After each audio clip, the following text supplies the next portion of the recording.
আসসালামু আলাইকুম everyone. Black wine গল্পের ৪ নাম্বার পার্ট নিয়ে চলে আসলাম। তো বেশি কথা না বলে চলুন গল্প শুরু করা যাক। সকাল 6:30। চারিদিকের অন্ধকার কেটে আলো ফুটে উঠেছে। পাখিরা খাবারের সন্ধানে এদিক সেদিক ঘুরে বেড়াচ্ছে। অল্প কোলাহল নীরব পরিবেশের নীরবতা গ্রাস করছে। তবে এই পরিবেশের আলো বাতাস কোলাহল কিছুই মন ভিলাকে ছুঁতে পারছে না। অবশ্য ছুঁতে পারার কথাও না। শহরের থেকে দূরে নির্জন জায়গায় তৈরি ভিলা।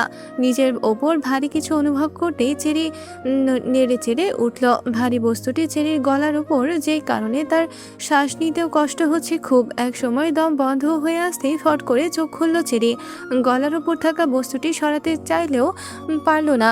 মস্তিষ্ক সচল করে ভালো করে তাকাতেই দেখতে পারলো একটা ফোলা পেশি ওয়ালা হাত তার গলার ভাঁজে। চেরি শুকনো ঢোক গিলে পাশে তাকাতেই তার হাত দিয়ে নিজের মুখ চেপে ধরল। আজফর তার পাশে উদম গায়ে উপুর হয়ে তার দিকে মুখ করে ঘুমিয়ে আছে। কোমর পর্যন্ত কমফোর্ট জড়ানো ফর্সা পিঠ দৃশ্যমান। চেরি নিঃশব্দে মুখ থেকে হাত সরিয়ে তার গলার কাছে থাকা আজফরের হাতটা আস্তে করে নামিয়ে দিল। হাতটা নামিয়ে বড় বড় করে পরপর কয়েকবার শ্বাস ফেলল। গত রাতে ঘটনাগুলো এক এক করে চোখের সামনে ভেসে উঠল। ফুপিয়ে কেঁদে উঠল চেরি। শব্দ যেন বের না হয়, হাত দিয়ে মুখ চেপে ধরল।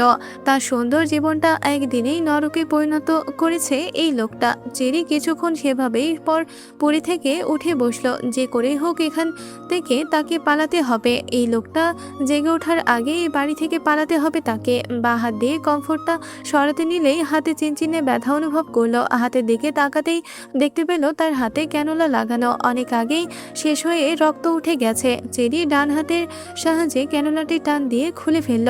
ব্যথায় চোখ মুখ বুঝে সহ্য করে নিল ব্যথাটা। তবুও টু শব্দ করল না। হাত দিয়ে রক্ত বের হচ্ছে। চেরি সেই দিকে বিশেষ গুরুত্ব না দিয়ে কমফোর্ট সরিয়ে বেড থেকে নেমে গেল। সতর্ক চোখে একবার আজফারের দিকে তাকিয়ে পা টিপে টিপে দরজার কাছে দাঁড়ালো। পুনরায় পেছনে ফিরে আজফারকে একবার দেখে নিল। বুকে ফু দিয়ে দরজা খোলার জন্য নখ ঘোরাতেই বিকট শব্দে সিকিউরিটি অ্যালার্ম বেজে উঠল। চেরি ভয়ে ছিটকে পেছনে দূরে সরে যায়। তার বুক ধকধক করছে, পুরো শরীর থরথর করে কাঁপছে। সিকিউরিটি অ্যালার্ম বন্ধ হয়ে গেছে নিস্তব্ধতার মাঝে। পেছন থেকে শোনা গেল আজফারের কণ্ঠ। ঠিক প্রথমবারের মতো করে সে চেরিকে ডাকলো, রেড ওয়াইন। চেরি বুক ছেদ করে উঠল। পেছন থেকে ফিরে আজফারের দিকে তাকানোর সাহস না পেয়ে বরফের মতো জমে মাথা নিচু করে দাঁড়িয়ে আছে। আজফার কমফোর্টের নিচে কোমরের তোয়ালে জড়িয়ে বেড থেকে চেরির দিকে এগিয়ে গেল। আজফার চেরির পিছনে গিয়ে দাঁড়ায়। এক হাতে চেরির পেটের উপর রেখে অন্য হাত থুতনির নিচে রেখে নিজের সাথে চেপে ধরে। আজফারের শরীরের স্পর্শে চেরি কেঁপে উঠল। তবে নিজেকে ছাড়ানোর চেষ্টা করল না। চেরি বোঝ হয়ে গেছে এখন তার সাথে ভয়ঙ্কর কিছু হতে চলেছে। এই মুহূর্তে আজফারকে বাধা দিলে আরো রেগে যাবে। আজফার চেরির কানের কাছে মুখ নিয়ে হালকা ফু দিয়ে ফিসফিস করে বলে উঠল, red wine, do you know what you are trying to do and what will be the consequence? Cherry কোনো উত্তর দেয় না। কি বলবে? সে জানতো ধরা পড়লে তার সাথে খারাপ কিছু হবে, কিন্তু সে যে এই রুমে থেকে বের হতে ব্যর্থ হবে এটা জানতো না। আজফার চেরিকে ছেড়ে দিয়ে নিজের দিকে ঘুরালো। পায়ে থেকে মাথা পর্যন্ত চোখ বুলাতেই থেমে গেল। মেয়েরা চেরিকে তার শার্ট পরিয়ে দিয়েছে, সে রাতে লক্ষ্য করেনি। শার্টটা চেরির জন্য অনেক বড় ও অতিরিক্ত বড়। ব্যাপারটা আজফারের কাছে ইন্টারেস্টিং লাগলো। চেরি চোখ বুজে দাঁড়িয়েছিল। ভেবেছে আজফার গত রাতের মতো এখনো তাকে মারবে, কিন্তু অনেকক্ষণ পর যখন কোনো ব্যথা অনুভব করতে পারে না তখন পিটপিট করে চোখ খোলে চেরি। চোখ মেলিয়ে আজফারকে নিজের দিকে এক দৃষ্টিতে তাকিয়ে থাকতে দেখে চেরি ভড়কে গেল। আজফারের দৃষ্টি অনুসরণ করে নিজের দিকে তাকাতেই আরেক দফা ভড়কালো। সে এতক্ষণ খেয়ালই করেনি। এখন থেকে পালানোর জন্য এতটাই মগ্ন ছিল যে অন্য কিছু খেয়াল করেনি সে। তাকে কাপড় বদলেছে এই লোকটা নয় তো? প্রশ্নটা মনে আসতে লজ্জায় অস্বস্তিতে কান্না পেয়ে গেল চেরির। হাত দিয়ে শার্ট টেনে টুনে বড় করার অধম চেষ্টা করছে। চেরির নাক টানার শব্দে আজফারের ঘোর কেটে গেল। বিরক্তি নিয়ে চেরির দিকে তাকিয়ে বলে, এই মেয়ে, নাটক বন্ধ কর। তোকে আমি এখনো কিছু বলেইনি। চেরি রাগে দুঃখে চেঁচিয়ে বলে উঠল, আপনার সাহস কি করে হয় আমার পোশাকে হাত দেওয়ার? চেরি উচ্চস্বরে কথা বলাই আজফার তেড়ে গিয়ে চেরির দু গাল চেপে ধরে। চেরি ব্যথায় কুকড়ে উঠল। আজফারের হাতের ওপর হাত রেখে গাল থেকে সরাতে চায়, কিন্তু পারে না। আজফার আরো শক্ত করে চেপে ধরে বলে, আজ প্রথম, আজই শেষ। নেক্সট টাইম যদি আমার সাথে উঁচু স্বরে কথা বলিস, জিভ টেনে ছিঁড়ে ফেলবো। Got it? এই বলে ধাক্কা দিয়ে সরিয়ে দেয়। আচমকা জোরে ধাক্কা দেওয়ায় চেরি তাল সামলাতে না পেরে নিচে বসে পড়ে। আজফার বেডসাইড টেবিলের ড্রয়ারটা খুলে একটা কাগজ কলম বের করে চেরির দিকে ছুঁড়ে মারে। অতপর খাটের উপর বসে বলে, I gave you 5 seconds to sing it. Cherry কাগজটা হাতে নিয়ে আজফারের দিকে তাকাতেই আজফার বলে উঠে, sing up quickly, time is running out. Cherry কাগজটার দিকে তাকিয়ে বলে, আমি না পড়ে সাইন করব না। আজফার বসা থেকে উঠে চেরির সামনে গিয়ে বসে, হাত বাড়িয়ে তার চুলের মুঠি ধরে মুখ উপরে তুলে বলে, sign it quickly, red wine or I will no complete the work that was. যে কাজটি স্থগিত করা হয়েছিল এখন তা সম্পন্ন করব। আজফারের কথার অর্থ বুঝতে পেরে চেরি ঘাবড়ে গেল। সত্যিই যদি এমন কিছু করে তখন সে কি করবে? আগে নিজেকে রক্ষা করুক, পরে এখান থেকে বের হওয়ার পথ খুঁজে বের করবে। তাই আর না পড়ে সাইন করে দেয়। সাইন করে হয়ে গেলে আজফার কাগজটা হাতে নিয়ে উঠে দাঁড়ায়। কাগজটার দিকে তাকিয়ে হেসে উঠল। একদিন এই কাগজ একজনের গলায় দড়ি হবে। নাফিস তার বেহায়ার মতন হেসে আজফারের সামনে দাঁড়িয়ে আছে। আজফার তার দিকে 2 আঙুল তুলে ইশারা করতেই একজন লোক এক কালো ব্রিফকেস নিয়ে আসে। অতপর যেই না এই না ব্রিফকেস নাফিস হায়দারকে দিবে, তার আগে চেরি আবু বলে দৌড়ে আসে, নাফিস হায়দারকে জড়িয়ে ধরে। সকালে আজফার তৈরি হয়ে রুম ছেড়ে বেরিয়ে যাওয়ার ঘণ্টাখানেক পর দুজন মেয়ে সোনালি রঙের পোশাকের র্যাক ও খাবারের ট্রলি ঠেলে রুমে ঢুকলো। অতপর তারা জানায় মাস্টার আজফার ইসলাম তাকে ফ্রেশ হয়ে ব্রেকফাস্ট করে নিতে বলেছে। এতটুকুই বলে তারা চলে যায়। চেরি সেখান থেকে একটা লং স্কার্ট আর তার সাথে লেডিস শার্ট সাথে স্কার্ফ পরে নেয়। অতপর ব্রেকফাস্ট করে রুমের দরজা খোলা থাকায় পালানোর পথ খুঁজতে বেরিয়ে যায়। তখনই পুরো মেন ভিলা ঘুরতে ঘুরতে আসে পৌঁছায় হলরুমে উকি দিয়ে সর্বপ্রথম আজফারকে দেখতে পারে। আজফারের চোখে ধরা না পড়তে সরে আসবে তখনই চোখ যায় নাফিস হায়দারের উপর। তাকে দেখা মাত্রই চেরি আবু বলে দৌড়ে আসে, নাফিস হায়দারকে শক্ত করে জড়িয়ে ধরে। বাবা, তুমি এসেছো? আমি জানতাম তুমি আসবে আমাকে নিয়ে যেতে। আমাকে নিয়ে যাও এখান থেকে। এই কথাটি বলে চেরি নাফিস হায়দারকে বুক থেকে মাথা তুলে নাফিস হায়দারের মুখের দিকে তাকায়। চেরি নিজের বাবার মুখের দিকে তাকিয়ে ঠোঁট উল্টে কেঁদে ফেলে। আজফারের দিকে আঙুল দাগ করে অভিযোগ করে বলে, জানো বাবা, সে আমাকে খুব মেরেছে। আমার গাল শক্ত করে চেপে ধরেছিল, এখন আমার গালে ব্যথা করছে। আমাকে অনেক জোরে চড় মেরেছে, গলাও চেপে ধরেছিল। তখন আমার মনে হচ্ছিল এই বুঝি আমি মরে যাব। বাবা, আমাকে নিয়ে যাও এখান থেকে, নয়তো সে আমাকে মেরে ফেল। আর কিছু বলতে পারি না, তার আগেই নাফিস হায়দার চেরিকে নিজের থেকে ছাড়িয়ে বলে, এই মেয়ে সরো, আমি তোমার কোনো বাবা টাবা নই, আর না আমি তোমাকে এখান থেকে নিতে এসেছি। নাফিস হায়দারের কথা শুনে চেরি তার দিকে অবিশ্বাস্য চোখে তাকিয়ে রইল।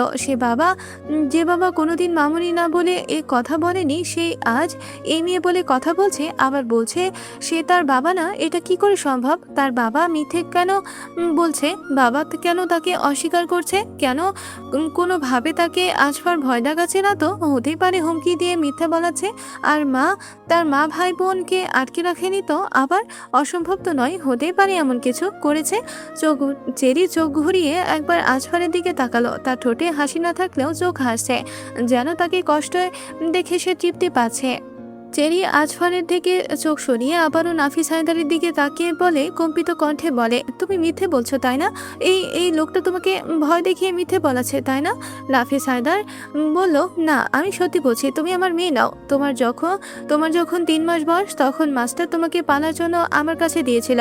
নাফিস হায়দারের কথা শুনে চেরি অনেক বড় ধাক্কা খেল। 2 পা পিছিয়ে গেল সে। নাফিস হায়দার তার বাবা না, আজফার তার কাছেই দিয়েছে মানে কি এসবে? আজফার তাকে পেল কোথা থেকে?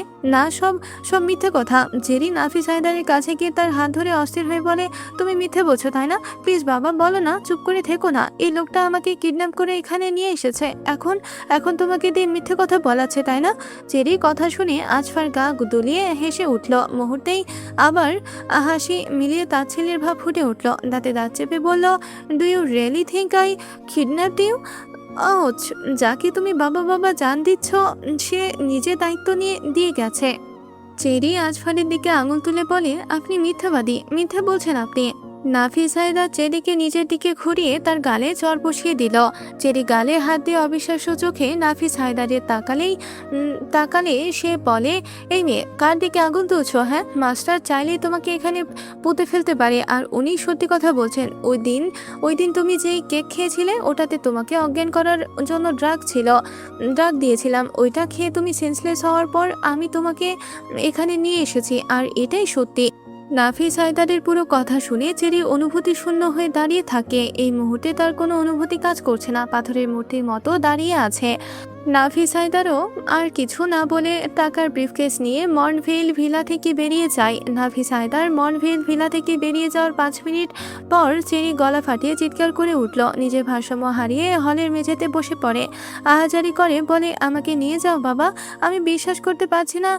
নিয়ে যাও আমাকে, এমন করো না, আমাকে নিয়ে যাও বাবা, ফিরে আসো তুমি বাবা। ও বাবা, আমাকে ফেলে যেও না, আমি মরে যাব।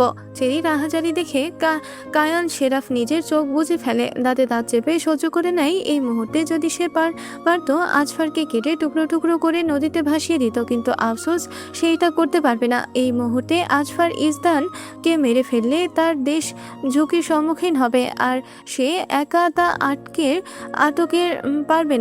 কায়ান শেরাফের চোখ মুখ লাল হয়ে ওঠে, আর সহ্য করতে না পেরে সে স্থান ত্যাগ করে। আজফার নিজের জায়গা থেকে উঠে চেরিকে বসা থেকে টেনে তুলে বলি, তুমি অনেক নাটক করেছ, এখন এসব বন্ধ করো আর তোমার ঘরে যাও। চেরি ঘুরে আজফারকে ধাক্কা মেরে নিজেকে ছাড়িয়ে নেয়। খবরদার ছুবেন না আমাকে, আপনি কেন আমার সুন্দর জীবনটাকে নরক বানাচ্ছেন? কি ক্ষতি করেছি আমি আপনার? আজফার চেরিকে নিজের সাথে চেপে ধরে বলে, এই নে, আবার ছুঁয়ে দিলাম, কি করবি? এর চেয়ে গভীরভাবে ছুঁয়ে দিলেও কিছু করতে পারবি না। আর তুমি তুমি কি মনে করো আমি তোমার প্রশ্নের উত্তর দেব? আমি তোমার কাছে বাধ্য নই। চেরি আজফারকে নিজের থেকে ছাড়াতে ধস্তাধস্তি শুরু করে, কিন্তু আজফার তাকে না ছেড়ে কাঁধে তুলে নিলে ভেতরের দিকে হাঁটা ধরে। নাফিস হায়দার নিজের বাড়িতে পা রেখে একটা দীর্ঘশ্বাস ফেলে। মর্নভিল ভিলা থেকে জীবিত অবস্থায় নিজের নিরে ফেরার খুবই দুষ্কর ও দুর্বল বিষয়। মর্নভিল ভিলায় যাওয়া আর সেই মরণ ফাঁদে পা দেওয়া একই কথা। তিনি ভিতরে প্রবেশ করতেই এক যুবক ঘেন্না নিয়ে কর্কশ্বরে বলে ওঠে, আজ তোমাকে আমার বাবা বলতেও ঘেন্না হচ্ছে, লজ্জা করছে। যাকে 18 বছর নিজের মেয়ের পরিচয় বড় করলে, তাকে টাকার বিনিময়ে ওই রকম একটা মানুষের হাতে তুলে দিলে, আর যার কোনো অনুভূতিই নেই, নিতান্ত এক পশু বলা চলে। আজকের গল্পটি এ পর্যন্তই শেষ হয়ে গেল। পরবর্তী পার্ট পেতে অবশ্যই এই চ্যানেলটি সাবস্ক্রাইব করে রাখবেন। ধন্যবাদ।